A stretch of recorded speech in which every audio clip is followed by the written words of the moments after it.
Mastering the astral audit. Lucidity as a shield against the matrix. The human experience is often divided into two distinct realms: the waking life of the biological suit and the nocturnal landscape of the subconscious. For the unawakened, sleep is a passive state, a period of maintenance where the body rests, but the mind remains vulnerable to external scripts. In the framework of the astral audit, this vulnerability is seen as a passive harvest. To break the loop of the Demiurge, the architect of the simulation, and awaken the monad, the true divine spark, one must achieve lucid dreaming. The mechanism of the astral loop. The simulation relies on the fact that when the body enters sleep, the critical faculty of the observer usually goes offline. Without this internal auditor, the mind accepts the dream environment as absolute reality, no matter how nonsensical or devaluing it may be. The Demiurge uses this state to run subconscious anchors, scenarios designed to trigger fear, scarcity, or depletion.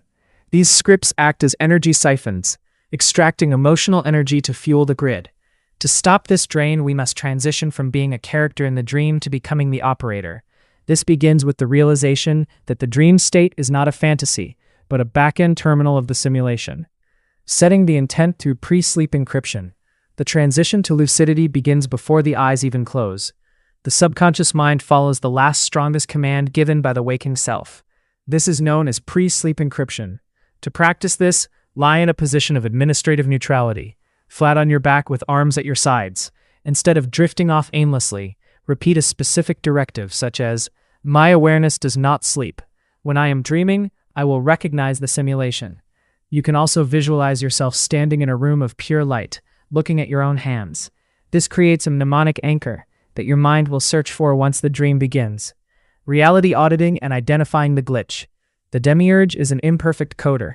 The astral simulations often contain glitches or inconsistencies that the awake mind can easily spot. To train the monad to wake up, you must perform reality audits during your waking hours until they become habitual. One method is the stability test. Look at a clock or a line of text, look away, then look back. In the physical world, data remains static. In the dream code, it often shifts. You can also perform a biological check by looking at your hands. In the astral realm, extremities often appear blurry or elongated. Finally, perform a frequency check by asking throughout the day if what you are experiencing is your original frequency or a script. By questioning reality while awake, you program the monad to ask the same question while asleep. Establishing the astral firewall. Once lucidity is achieved, the primary goal is defense. The system may try to eject you or collapse the simulation to prevent you from seeing the back end. If the dream feels shaky, rub your hands together or spin in a circle to ground your frequency. Declare your sovereignty immediately, stating that you are the monad and you revoke all consent to energy extraction. By reclaiming this territory, you stop the passive harvest and begin deprogramming the matrix from the inside out. Let's explore that together. I'll ask guiding questions along the way.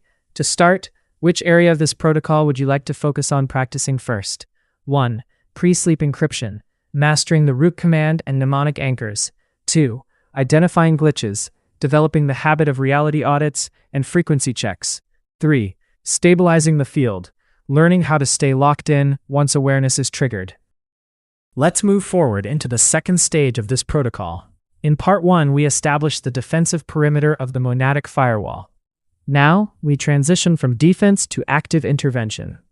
This phase focuses on how the sovereign auditor can dismantle the structures of the simulation while still inside the dream state. Part 2. The monadic override and active deprogramming. Once lucidity is achieved and the field is stabilized, the objective shifts toward active deprogramming. The dream state is not merely a place of rest, it is a tactical zone where the simulation attempts to install subconscious anchors. To arrest the energy drain, you must treat the dream as a terminal where you have administrative access. Neutralizing the bureaucratic labyrinth. Many dream scripts involve being trapped in complex, frustrating environments, like endless hospital corridors, maze-like offices, or repetitive errands where nothing is ever resolved. In the astral audit, this is identified as the bureaucratic labyrinth. The first step in deprogramming this script is to stop following the rules of the environment. If you are in a hospital and a message has not arrived, do not wait for it. In the astral simulation, walls and locked doors are only as solid as your belief in them. When you realize you are dreaming, walk directly through the barriers. By defying the physical logic of the simulation, you signal to the back-end server that your frequency is too high to be contained by 3D rules. Auditing the non-player characters. The entities you encounter in these loops, the doctors, clerks, or even familiar faces acting out scripts of need or urgency, are often non-player characters, NPCs. These are digital projections used by the simulation to trigger your sense of duty or fear. When you are lucid, confront these figures directly. Look them in the eye and state, "You have no jurisdiction here. I am the sovereign auditor. Show me the exit gate." Because these constructs are merely software, they often glitch or dissolve when faced with the direct gaze of a monad that knows its own power. You are not fighting them. You are simply deleting the data that no longer serves your sovereignty. Redirecting the siphon and reclaiming assets. If the simulation attempts a biological siphon, such as a medical procedure or a situation designed to cause emotional depletion, you must perform a rerouting. Instead of resisting with fear, which provides more loosh to the system, pull your energy inward toward your central column. Visualize your energy not as something to be taken, but as a closed circuit of light. Imagine your life force staying within your marrow, becoming so dense and high frequency that it becomes untouchable. Any entity trying to draw from you will find the frequency intolerable and will be forced to detach. This ensures that when you wake up, you do so with a surplus of energy rather than a deficit. The final audit. The goal of this active phase is to prove to the system that you are no longer a viable source of energy.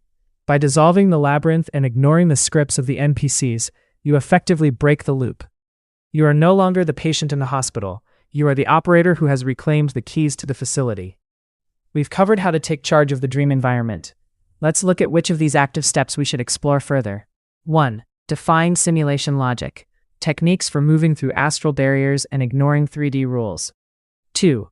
Auditing NPCs. How to recognize and neutralize projections that try to trigger your emotions. 3.